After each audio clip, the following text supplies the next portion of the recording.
satu keluarga untuk berbuka puasa bersama Guru Besar SK Redang.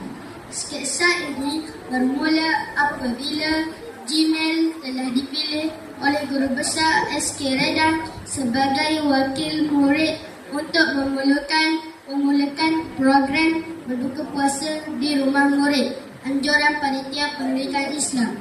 Ibu Gmail sudah mengarahkan Gmail untuk membeli bahan masakan untuk berbuka puasa. Namun, situasi yang tidak diingini telah berlaku. Gmail tertidur sehingga hampir waktu berbuka puasa.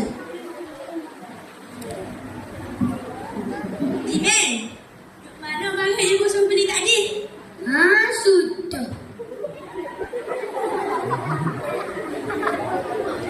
Tak beli lagi ke? Lepas tu, Guru Besar nak makan ke apa? Mari nak makan pasir ke? Jangan nak beli ibu. Mentah-mentah di media je Grab je. Sementara Gmail menunggu Grab, fikirannya berserabut memikirkan reaksi ibunya. Dia takut ibunya terus memarahinya kerana terlupa membeli bahan masakan untuk berbuka puasa. Lebih-lebih lagi dengan kehadiran Guru Besar untuk berbuka puasa di rumah mereka.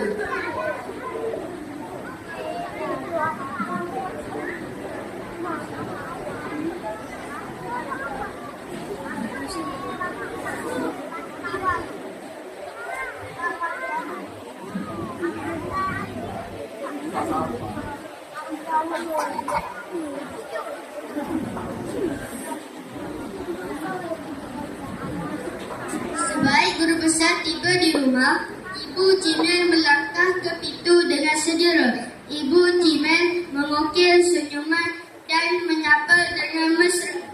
Datang cikgu, jemput masuk. Dek pun sampai.